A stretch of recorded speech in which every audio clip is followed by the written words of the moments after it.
તો ભાજપે અન્ય 3 ઉમેદવારના નામની જાહેરાત કરી દીધી છે। આખરે 19 ઉમેદવારોના જાહેરાત કર્યા બાદ અન્ય 3 ઉમેદવારની યાદી પણ જાહેર કરી છે। 3 ઉમેદવારોના નામની જાહેરાત જેમાં પોરબંદર, પંચમહાલ અને બનાસકાંઠાના ઉમેદવારની જાહેરાત કરવામાં આવી છે, જેમના પર પસંદગીનો કળશ ઢોળાયો છે। જો તેની વાત કરીએ, પોરબંદરથી રમેશ ધડુકનું નામ, પંચમહાલથી રતનસિંહના નામની જાહેરાત કરવામાં આવી છે, તો બનાસકાંઠાથી પરબત પટેલના નામ પર મોહર મારવામાં આવી છે। પંચમહાલમાં પ્રભાતસિંહ ચૌહાણની ટિકિટ કપાઈ, તો બનાસકાંઠાથી હરિભાઈ ચૌધરીની ટિકિટ કપાઈ છે। ભાજપે અત્યાર સુધી 19 ઉમેદવારના નામ જાહેર કરી દીધા છે। ભાજપના વધુ 3 ઉમેદવારોના નામ જાહેર કરવામાં આવ્યા છે। આપણે જણાવી દઈએ કે આ 3 બેઠક પર કોકડું ગુંચવાયેલું હતું કે આખરે કોના નામ પર મોહર મારવી, જેની અંદર महत्वपूर्ण बाबत पोरबंदरनी सीट छे, जेना पर 3 नाम पेनलमां हता, तेमांथी एक पण नाम नथी आव्या। 3 पत्ता कपाया छे अने सीधू रमेश धड़ुकने लावीने त्यां उमेदवारी नोंधावी देवाई छे। त्यारे पंचमहालथी प्रभातसिंहनी टिकिट कपाई छे, बनासकांठाथी हरिभाई चौधरीनी टिकिट कपाई छे। आम અહીં ક્યાંક જ્ઞાતિગત સમીકરણને સાચવવા જતા ભાજપ પોતાના જ નેતાઓની નારાજગીનો ભોગ બની રહ્યું છે।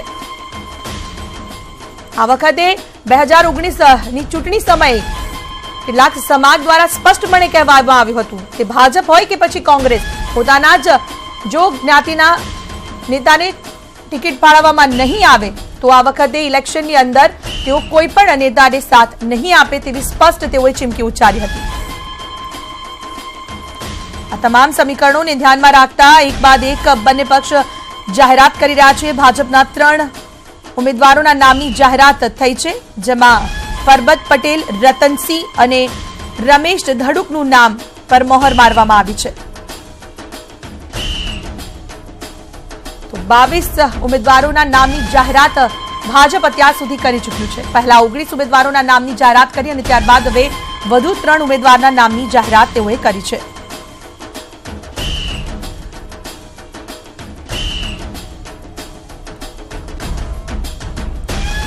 તો આ 3 ઉમેદવારના तस्वीरों में आपने बताइए जो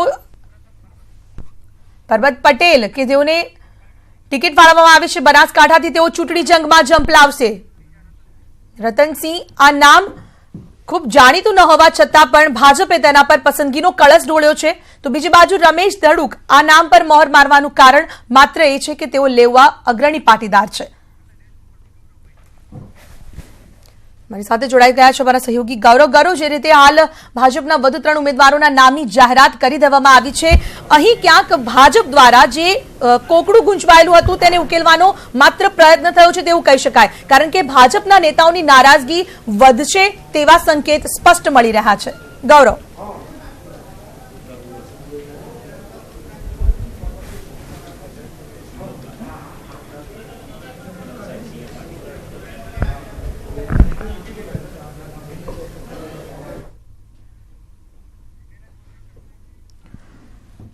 तो વધુ વિગત મેળવીશું। સંપર્ક કરવાની કોશિશ કરી રહ્યા છે અમારી સાથે ગૌરવ વૈદ્ય જોડાશે થોડી જ વારમાં।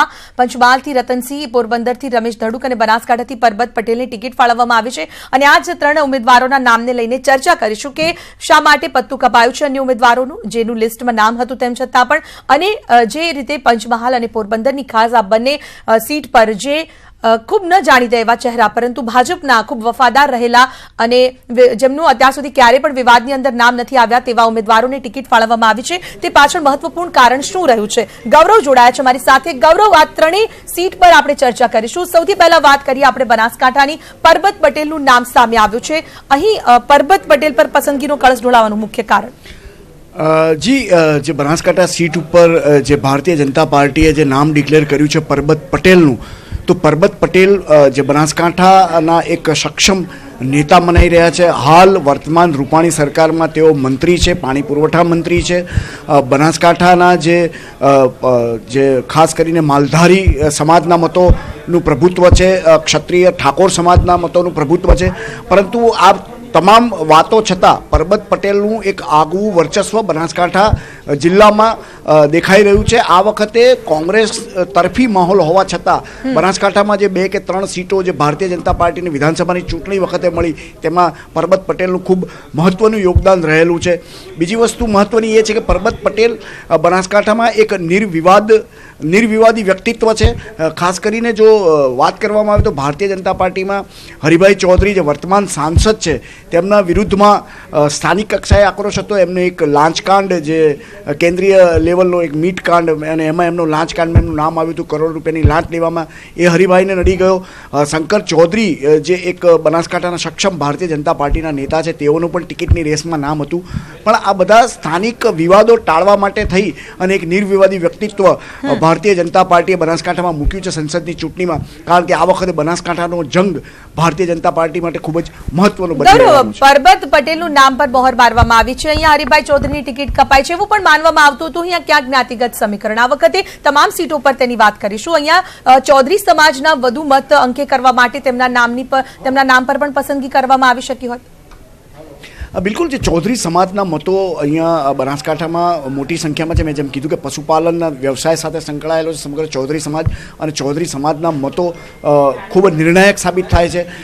એટલે પરબત પટેલને ચોક્કસ ટિકિટ આપવામાં આવી છે. કારણ કે જે ચૌધરી મતો છે, જે બનાસકાંઠામાં નિર્ણાયક મતો છે, ક્ષત્રિય એટલે ઓબીસી મતો છે, એમાં પણ પરબત પટેલનું ખૂબ સારું વર્ચસ્વ છે. આ તમામ પાસાઓને ધ્યાનમાં રાખી અને પરબત પટેલને ટિકિટ આપવામાં આવી છે.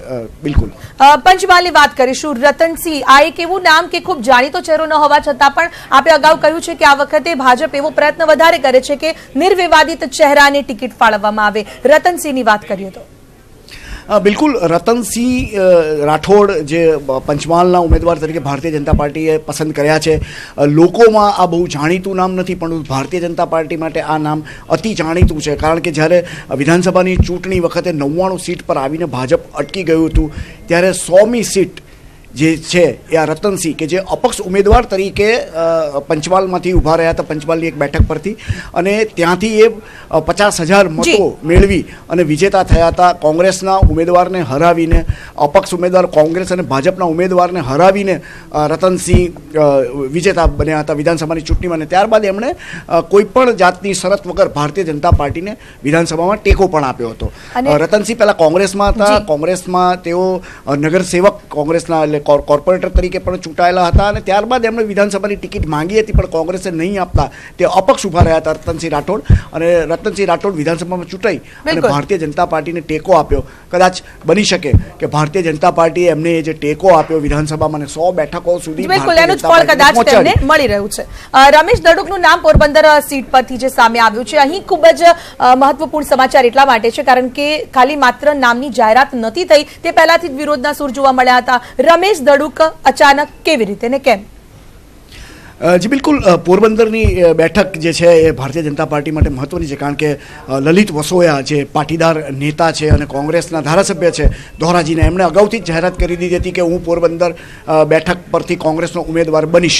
એટલે લલિત વસોયાએ જ્યારે પોતાના નામની જાહેરાત કરી હતી ત્યારે જ્ઞાતિગત સમીકરણોને એ તમામને ધ્યાનમાં રાખીને ભારતીય જનતા પાર્ટીએ ઉમેદવાર મૂકવો ખૂબ જ જરૂરી હતો.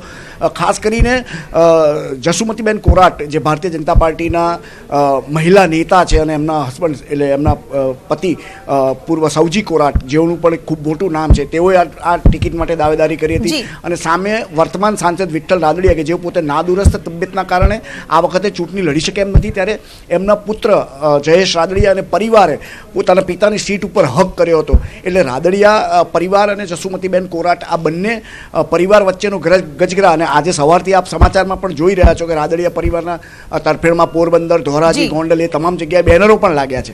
એટલે આ જે વિવાદનું વ્યક્તિત્વ છે, એટલે વિવાદનું જે મૂળ છે એ દૂર કરવા માટે જ ખાસ કરીને રમેશ ધડુક કે એટલે કે જે પોરબંદર જે જ્ઞાતિગત સમીકરણ છે, ત્યાં જે કડવા પાટીદારનો હોલ્ડ છે, એ તમામ વાતોને ધ્યાનમાં રાખીને રમેશ ધડુકના નામની જાહેરાત કરવામાં આવી છે. આભાર તમામ માહિતી બદલ. વધુ માહિતી માટે સતત આપના સંપર્કમાં રહીશું. તો 3 ઉમેદવારોના નામની જાહેરાત આખરે હવે ભાજપ એક બાદ એક ઉમેદવારોની જાહેરાત કરી રહ્યું છે. 26 બેઠકોમાંથી હવે લગભગ